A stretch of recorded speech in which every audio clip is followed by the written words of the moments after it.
Welcome back to our channel. இந்த வீடியோல நம்ம என்ன பார்க்க போறோம்னா C++ ஓட பேசிக் சின்டாக்ஸ் பார்க்க போறோம்.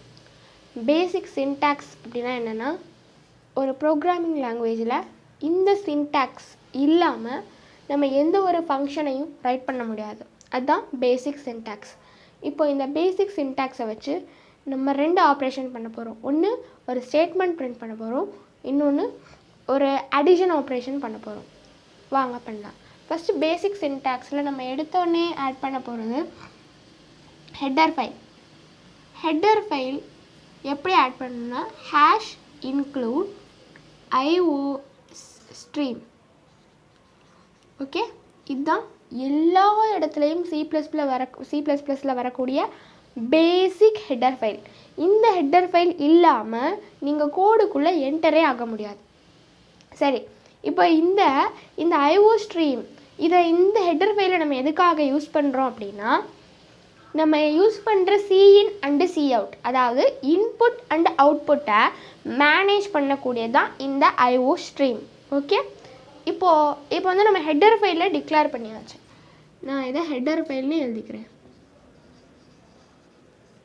Header file. So next one என்னன்னா நேம் ஸ்பேஸ். அடுத்து யூசிங் நேம் ஸ்பேஸ் std அப்படின்னு எழுதணும். Name space std. சரி, இந்த நேம் ஸ்பேஸ் நம்ம எதுக்கு எழுதுறோம்னா நம்ம யூஸ் பண்ண போகிற ஐடென்டிஃபையர்ஸ், அதாவது வேரியபிள்ஸ், மெத்தட்ஸ், கிளாஸஸ், அது எல்லாமே இதுக்குள்ளே அடங்கியிருக்கு. ஸோ அதனால நம்ம இந்த நேம் ஸ்பேஸை யூஸ் பண்ணுறோம். அடுத்த நம்ம என்ன பண்ண போகிறோம்னா நம்மளோட ஃபங்க்ஷனுக்குள்ளே என்ட்ரு ஆக போகிறோம். அதாவது நம்மளோட மெயின் ஃபங்க்ஷன். நீங்கள் என்ன கோடு ரைட் பண்ணாலும் சரி இந்த மெயின் ஃபங்க்ஷனுக்குள்ளே தான் பண்ணணும். நீங்கள் புதுசாக ஒரு ஃபங்க்ஷன் க்ரியேட் பண்ணுறீங்க அப்படிங்கிறம்போது நீங்கள் மெயின் ஃபங்க்ஷனுக்கு மேலே இருந்து பண்ணணும். அதாவது மெயின் ஃபங்க்ஷன் இருக்குன்னா அதுக்கு மேலே தான் நீங்கள் ஒரு வாய்டு ஃபங்க்ஷன், இன்ட் ஃபங்க்ஷன், அதெல்லாம் நம்ம அப்கமிங் கிளாஸஸில் பார்க்கலாம். அதெல்லாம் இன்ட்டு மெயின் ஃபங்க்ஷனுக்கு மேலே தான் பண்ணணும்.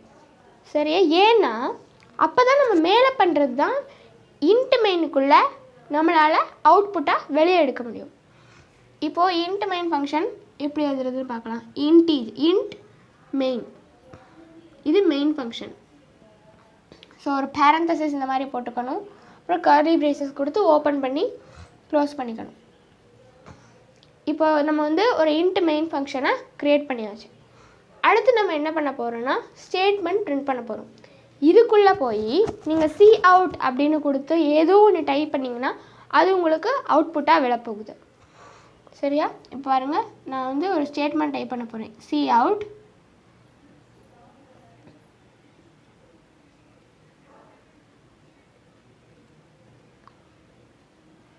hello world அப்படிங்கிறவனை டைப் பண்ணியிருக்கேன்.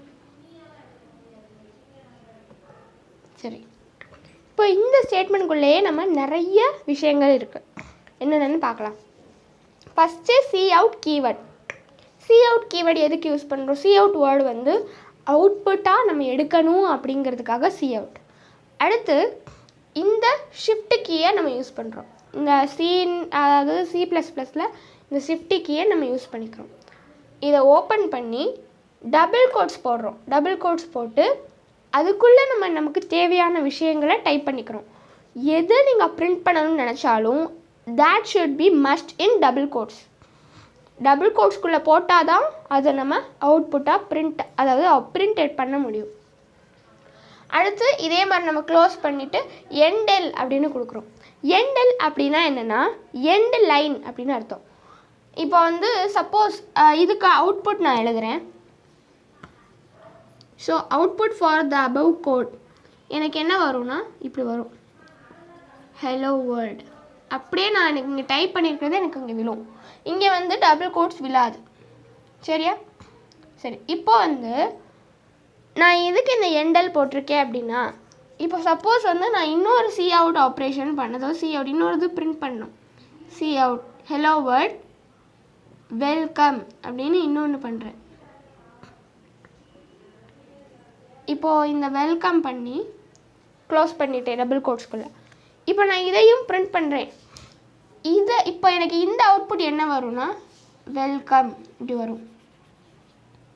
Suppose if I haven't used this, அதாவது இந்த எண்டெல்லாம் நான் யூஸ் பண்ணாமல் இங்கே நான் செமிகோலன் வச்சு முடிச்சிட்டேன் அப்படின்னா இந்த வெல்கம் எனக்கு இங்கே போயிடும். அதாவது இங்கே போய் வெல்கம் அப்படின்னு விழும். இது விழாது.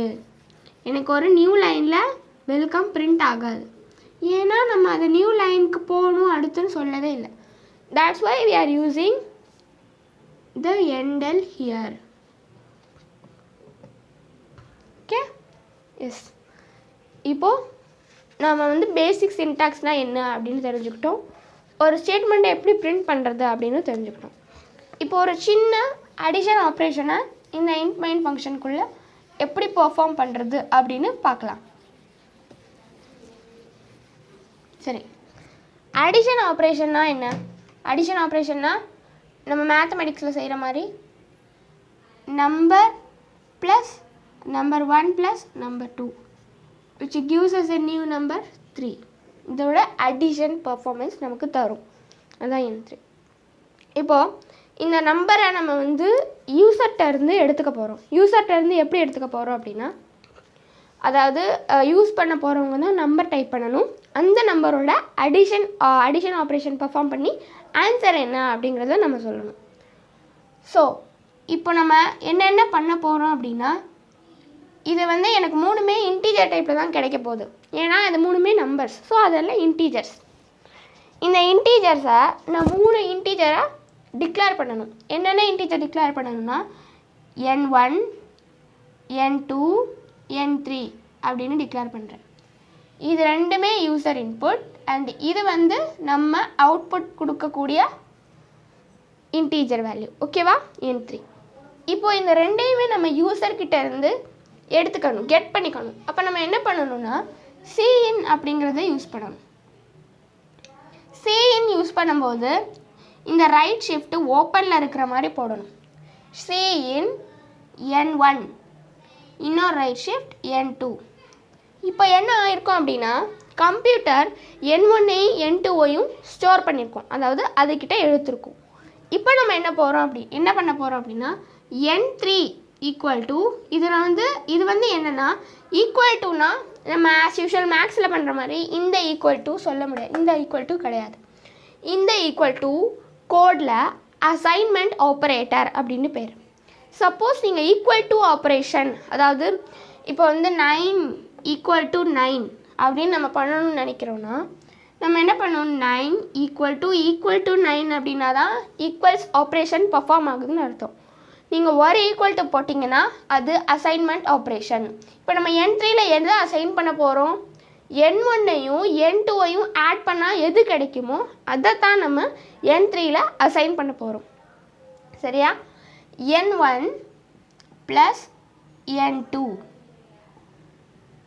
இப்போ நான் என்ன பண்ணியிருக்கேன், n1ஐயும் n2ஐயும் ஆட் பண்ணால் எனக்கு என்ன கிடைக்குமோ அதை நான் n3ல ஸ்டோர் பண்ணி வச்சுருக்கேன். இப்போ நான் சி அவுட் பண்ண போகிறேன். C out n3. அவ்வளோதான், ஃபினிஷ் பண்ணிக்கலாம். இந்த பேசிக் அடிஷன் கோட் என்ன அவுட்புட் தரும் அப்படின்னு பார்க்கலாம்.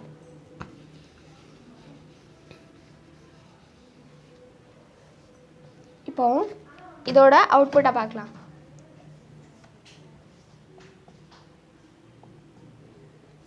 First integer n1 n2 n3 we have declared. Okay, அப்போ ஃபஸ்ட்டு எது கேட்க போகுது, n1 எனக்கு கேட்கும். அப்போ நான் n1 4 அப்படின்னு தரேன். பக்கத்துலேயே ஒரு ஸ்பேஸ் விட்டுட்டு n2 என்ன அப்படின்னு தரேன். n2 என்ன, n2 எது வேணாம். அப்போ நான் 6 அப்படின்னு தரேன். இப்போ நான் 4ம் 6ம் இன்புட் கொடுத்துட்டேன். அதாவது n1 n2 சின் பண்ணியாச்சு. இப்போ அடுத்து என்ன பண்ணுது, n3 அப்படிங்கிற பக்கெட்டை எடுத்து n1 பக்கெட்டையும் n2 பக்கெட்டையும் ஆட் பண்ணி இதுக்குள்ளே போடுது. அப்போ என்ன ஆப்ரேஷன் இங்கே நடக்குதுன்னு பாருங்கள். இது n3 equal to n1 plus n2. n1 என்னது 4, n2 6.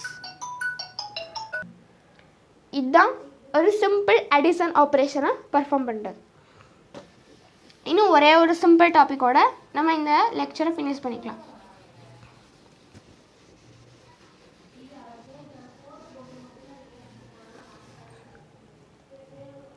இப்போது அடுத்து கமெண்ட்ஸ் அப்படிங்கிற ஒரு சின்ன டாபிக் பார்க்க போகிறோம். கமெண்ட்ஸ் எதுக்கு யூஸ் பண்ணுறோம் அப்படின்னா, ப்ரோக்ராமர் எழுதுகிற கோடை ஒரு ஜஸ்ட் வந்து ஒரு ரீடபிலிட்டியாக இருக்கணும் அப்படின்றதுக்காக. கமெண்ட்ஸில் எழுதுகிற எந்த ஒரு விஷயமும் ப்ரோக்ராமிங் கோடாக ஆக்ட் பண்ண போகிறது கிடையாது. அதாவது அது ஒரு கோடாக வேலையே செய்யாது. அதுக்கு பேர் கமெண்ட்ஸ் அப்படின்னு சொல்கிறோம். ஃபஸ்ட்டு வந்து நான் வந்து ஒரு இன்டீஜர் n1 அப்படின்னு நான் டிக்ளேர் பண்ணியிருக்கேன்னா, இப்போ இதை பார்த்த உடனே நான் என்ன பண்ணியிருக்கேன், ஒரு இன்டீஜர் n1 டிக்ளேர் பண்ணியிருக்கேன். சப்போஸ் இதை வந்து நான் பெருசாக இந்த மாதிரி பண்ணும்போது நான் வந்து இதை நோட் பண்ணி வச்சுக்கலாம். டிக்ளேர் n1 அப்படின்னு நான் நோட் பண்ணி வச்சுருக்கேன். சரி, இந்த டிக்ளேர் n1 இதை நான் கமெண்ட்டாக, அதாவது சும்மா நான் பார்க்க மட்டும்தான் செய்யணும், இது எந்த வேலையும் செய்யக்கூடாது. அதுக்கு பேர் தான் comments. Single line comments, multi line comments அப்படின்னு இருக்குது. சிங்கிள் லைன் கமெண்ட்ஸாக இந்த மாதிரி 2 ஸ்லாஷ் போட்டு எழுதிக்கலாம். இப்போ நீங்கள் இந்த லைனில் எழுதுகிற எல்லா வேர்ட்ஸ், எல்லா லெட்டர்ஸுமே ஒர்க் பண்ண போகிறது கிடையாது. எப்படி இந்த டபுள் ஸ்லாஷ் போட்டு எழுதலாம். சரி, இப்போ மல்டி லைன் கமெண்ட்ஸ் எப்படி எழுதுறது? எனக்கு வந்து ஒரு லைனில் என்னோடய டிஸ்கிரிப்ஷனை எழுத முடியாது. I want more than 2 lines or 1 line அப்படின்னா, அப்போது நம்ம வந்து slash asterisk and asterisk slash இங்கே வந்து நம்ம கோடை, அதாவது கமெண்ட்ஸை எழுதிக்கலாம். கமெண்ட்ஸ் கோட் கிடையாது, கமெண்ட்ஸ் எழுதலாம். இதுக்குள்ளே இருக்கிற எதுவுமே வேலை செய்யாது. இதுக்கு பேர் தான் கமெண்ட்ஸ். இந்த கமெண்ட்ஸ்குள்ளே உங்களோட சிம்பிள் கோட் டிஸ்கிரிப்ஷனை நீங்கள் எழுதி வச்சுக்கலாம். தேங்க்ஸ் ஃபார் வாட்சிங்.